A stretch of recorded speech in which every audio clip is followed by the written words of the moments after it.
Assalamualaikum warahmatullahi wabarakatuh. Alhamdulillahirrabbilalamin. Innal hamdalillah nahmaduhu wa nasta'inuhu wa astaghfiruhu wa na'udzu billahi min syururi anfusina wa min sayyiati a'malina. May yahdihillahu fala mudhillalah wa man yudlilhu fala hadiyalah. Asyhadu an la ilaha illallah wahdahu la syarikalah wa asyhadu anna Muhammadan abduhu wa rasuluh la nabiyya ba'dah. Allahumma sholli ala Muhammad wa ala ali Muhammad. Ya ayyuhalladzina amanu taqullaha haqqa tuqatih wa la tamutunna illa wa antum muslimun. Rabbana zalamna anfusana wa illam taghfir lana wa tarhamna lakunanna minal khasirin. Subhanallah wa bihamdihi subhanallahil azim. La ilaha illa anta subhanaka inni kuntu minadh dhalimin. Hasbunallah wa ni'mal wakil, ni'mal maula wa ni'man nasyir. Allahumma sholli ala Muhammad wa ala ali Muhammad. Subhana rabbika rabbil izzati amma yasifun, wassalamun ala mursalin, walhamdulillahi rabbil alamin. Ibadallah, innallaha malaikatahu yushollu 'alan nabi, ya ayyuhalladzina amanu shollu 'alaihi wa sallimu taslima. Qala Allah ta'ala fil karim, a'udzu billahi minasyaitonir rajim. Bismillahirrahmanirrahim. Qul huwallahu ahad, Allahus samad, lam yalid walam yulad walam yakul lahu kufuwan ahad. Shadaqallahul azim. Raditu billahi rabbah wa bil islami dinah wa bil muhammadin nabiyya wa rasulah. Ya rabbana walakal hamdu hamdan katsiran thayyiban mubarakan fihi. Amma ba'du. Materi ceramah kita kali ini adalah menjaga stabilitas keamanan. Para ikhwan wa akhwat rahimakumullah, bertakwalah kepada Allah Ta'ala, bersyukur atas nikmat yang telah dianugerahkan berupa keamanan dan kenikmatan hidup bermasyarakat dalam lingkungan negara.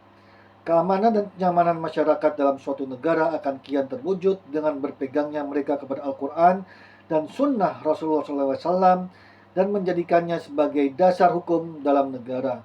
Inilah diantara sebab terbesar meratanya kenikmatan dan terjegahnya kesengsaraan. Namun demikian, musuh-musuh Islam di dalam dan luar negeri akan senantiasa mencoba merusak dan menggoncangkan kenikmatan ini. Mereka berupaya dengan segala upaya dan tipu daya bagaimana nikmat ini hilang dari suatu negeri muslim. Hal ini sebagaimana telah digambarkan oleh Nabi SAW dalam sabdanya yang artinya, hampir saja para umat yang kafir dan sesat mengerumuni kalian dari berbagai penjuru, sebagaimana mereka berkumpul menghadapi makanan dalam piring. Kemudian seseorang bertanya, katakanlah wahai Rasulullah, apakah kami saat itu sedikit? Rasulullah berkata, bahkan kalian pada saat itu banyak, akan tetapi kalian bagai sampah yang dibawa oleh air hujan. Allah akan menghilangkan rasa takut pada hati musuh kalian dan akan menimpakan dalam hati kalian wahan. Kemudian seorang bertanya, apa itu wahan Rasulullah? Rasulullah berkata, cinta dunia dan takut mati. Hadis ini adalah hadis yang sangat tepat menggambarkan keadaan umat Islam saat ini. Nabi SAW menggambarkan yang demikian sebagai peringatan bagi kita ketika musuh itu tiba, agar kita mewaspadai dan menyusun rencana. Kita lihat negeri-negeri Islam saat ini terbagi dan terpecah menjadi kelompok dan wilayah, diperangi dan dimusuhi. Negeri yang aman dan berpegang kepada syariat Islam akan ditebarkan fitnah dan konspirasi. Dimasukkan pemikiran-pemikiran yang jelek agar pemuda-pemudanya rusak. Rusak karena mereka menjadi seorang ekstremis, atau rusak karena mereka menjadi pemuda-pemuda yang lalai meninggalkan perintah Allah dan Rasulnya Shallallahu Alaihi Wasallam. Karena itu kita harus berada pada jalan yang proporsional, yaitu as-sirat al-mustaqim. Nabi Shallallahu Alaihi Wasallam bersabda, ini adalah jalanku yang lurus, maka ikutilah jalan itu. Dan janganlah kalian mengikuti jalan-jalan yang menyimpang, sehingga kalian tergelincir dari jalan yang lurus. Orang-orang yang tidak senang terhadap Islam akan menanamkan kerancuan dalam berpikir dan merusak daya pikir sendiri dengan cara menyebarkan narkoba, minuman keras, dan lain-lain, yang merupakan sarana merusak akal generasi muda. Bahkan terkadang hal itu pun terjadi pada generasi-generasi yang telah pemimpin. Mereka dibuat tamak terhadap harta dan kedudukan walaupun sampai mengorbankan rusaknya generasi penerus, atau menumbuhkan generasi penerus yang lemah, menumbuhkan generasi yang tidak mampu eksis, sehingga adanya seperti tidak ada saja. Generasi penerus yang rusak akalnya, yang tidak memiliki masa depan. Inilah yang kita saksikan dan kita dengar dari media-media berita tentang bahaya narkoba yang masuk ke negeri-negeri kaum muslimin. Demikian juga konspirasi merusak pemikiran pemuda ini juga dilakukan dengan merusak moral maupun tayangan-tayangan yang memalukan, tayangan-tayangan rendahan yang merendahkan kehormatan, tayangan-tayangan buruk yang membuat para pemuda terjerumus dalam fitnah syahwat. La haula wala quwata illa billah. Tayangan-tayangan demikian disebarkan melalui media televisi, internet, ponsel-ponsel pribadi, atau sarana apa saja yang akrab dengan generasi muda kita. Dampaknya, anak-anak perempuan tidak lagi mau keluar dari rumah mereka dengan mengorbankan kemuliaan mereka. Lebih pada itu, tersebarnya syubhat-syubhat yang merusak akidah, fatwa-fatwa yang menyesatkan, yang terlontar dari orang-orang yang tidak berilmu atau orang-orang yang memang menyebarkan pemahaman yang menyimpang. Semua itu menyerang negeri Islam siang dan malam. Sasarannya adalah anak-anak muslim dan muslimat. Kerancuan pemikiran syahwat ini menyerang rumah-rumah kaum muslimin dan menargetkan anak-anak laki-laki dan anak perempuan mereka yang mungkin sedang di atas kasur, di kendaraan, atau sedang duduk-duduk di ruang keluarga. Mereka bisa mengaksesnya lewat televisi atau handphone mereka. Semoga Allah melindungi kita semua dari semua keburukan. Para ikhwan wa akhwat, rahimakumullah. Kita bertanggung jawab atas negara kita, bertanggung jawab atas anak-anak kita, bertanggung jawab untuk menjaga kejelekan yang masuk ke negeri kita. Bukan hanya menyerahkan kepada pihak kepolisian, setiap kita bisa menjadi polisi. Karena keamanan negara bukan hanya tanggung jawab pemerintah semata. Kita semua bertanggung jawab.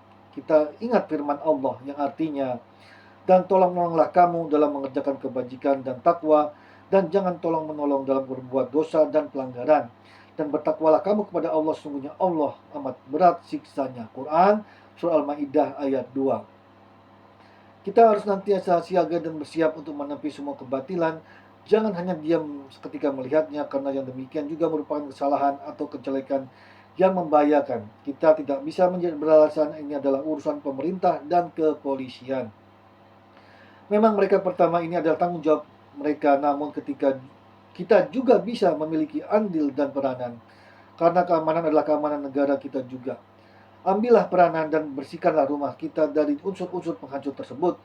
Jauhkan hal itu dari tangan anak-anak kita sebelum hal itu menjadi bahaya yang kemudian bisa merusak masyarakat kita. Allah Ta'ala berfirman yang artinya, dan peliharalah dirimu daripada siksaan yang tidak khusus menimpa orang-orang yang zalim saja di antara kamu, dan ketahuilah bahwa Allah amat keras siksaannya. Quran Surah Al-Anfal ayat 25.